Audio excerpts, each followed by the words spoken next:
नमस्कार बच्चों, कैसे हैं आप। कक्षा 10वीं, विषय हिंदी, फादर बुल्के के विषय में पढ़ेंगे मानवीय करुणा की दिव्य चमक पाठ।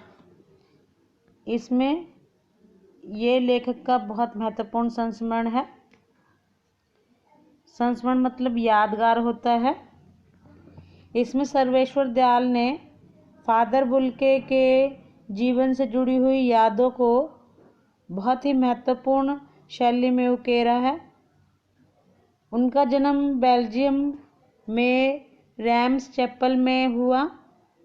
गिरजों, पादरियों, संतों, धर्मगुरुओं की भूमि मानी जाती है रैम्स चैपल। फादर बुल्के ने भारत को ही अपनी कर्म भूमि बताया। सन्यासी थे किंतु पारंपरिक अर्थ में नहीं। उन्हें हिंदी भाषा से बहुत प्रेम था। राम कथा से भी उनका लगाव था। फादर बुल्के के हृदय में सदा दूसरों के प्रति प्रेम रहा। ईश्वर में उनके श्रद्धा थी बहुत ज्यादा। बीमारी के कारण उनकी मृत्यु से लेखक को बहुत गहरा शोक लगा। बुल्के साहब के साथ उनका 35 वर्षों का साथ था। वे बहुत ज़्यादा प्रभावित थे उनके, तो इसलिए ज़्यादा दुखी थे। उनकी बातों में पवित्रता के दर्शन होते। जीवन के हर अच्छे बुरे अवसर पर वे समान भाव से सम्मिलित होते जो उनके समीप थे लोगों के। निश्चय फादर कामिल बुल्के अध्ययनशील व्यक्ति थे। अपने इंजीनियरिंग के अंतिम वर्ष में उन्होंने सन्यासी बनने की ठानी। उनका एक भरा पूरा परिवार था जिसमें माता पिता, 2 भाई व बहन थी। भारत आने पर उनके परिवार से उनका पत्र व्यवहार यूं ही चलता रहा। पत्र भेजते थे वो अपने परिवार में। अपने अभिन्न मित्र रघुवंश को वे उन सब चिट्ठियों को दिखाते।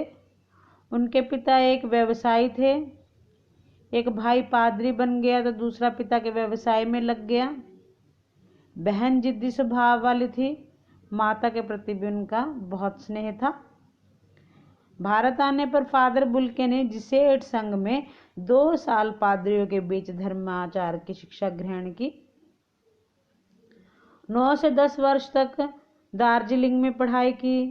कलकत्ता से बीए की परीक्षा पास की। इलाहाबाद से एमए रामकथा उत्पत्ति और विकास पर उन्होंने सन 1950 में इलाहाबाद से ही शोध प्रबंध पूरा किया। परिमल में उनके अध्याय पढ़े गए। फादर बुल्के ने मातरलिंग के प्रसिद्ध नाटक ब्लू बर्ड का नील पंछी के नाम से अनुवाद किया। बाद में वे सेंट जेवियर्स कॉलेज रांची में हिंदी तथा संस्कृत के विभागाध्यक्ष भी बने। अंग्रेजी हिंदी शब्दकोश की रचना इन्होंने की। बाइबल का भी हिंदी में रूपांतर किया।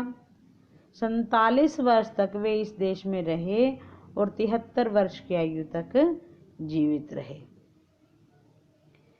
फादर बुल्के सन्यासी थे संकल्प से।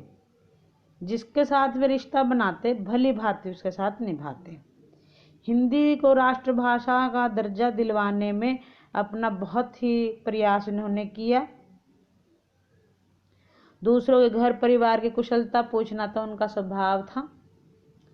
लेखक की पत्नी व पुत्र की मृत्यु के समय पर उन्होंने जो शब्द कहे उनसे प्राप्त शांति सदा याद रही। फादर बुल्के दिल्ली में रहते बीमार पड़े। 18 अगस्त 1982 की सुबह उन्होंने दम तोड़ दिया। तो शव को कश्मीरी गेट के निकलसन कब्रगाह में ले जाया गया। उनके साथ कुछ पादरी व रघुवंश जी का बेटा, उनके परिजन, राजेश्वर सिंह, जैनेन्द्र कुमार, विजेंद्र स्नातक, ये सब लोग थे। फादर की देह कब्र में लिटाई गई। मसीही विधि से अंतिम संस्कार किया। मसीही मतलब जो ईसाई लोग हैं, जिस प्रकार वो संस्कार करते हैं, अंतिम संस्कार करते हैं, क्योंकि फादर जो होते हैं वो ईसाई धर्म में होते हैं। तत्पश्चात जेवियर्स के रेक्टर फादर पास्कल ने उनके जीवन और कर्म पर श्रद्धांजलि अर्पित की। फादर बुल के धरती में जा रहे, इस धरती में ऐसे रत्न पैदा हों।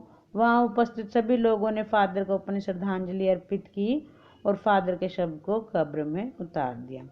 उस समय सबकी आंखें नम थी।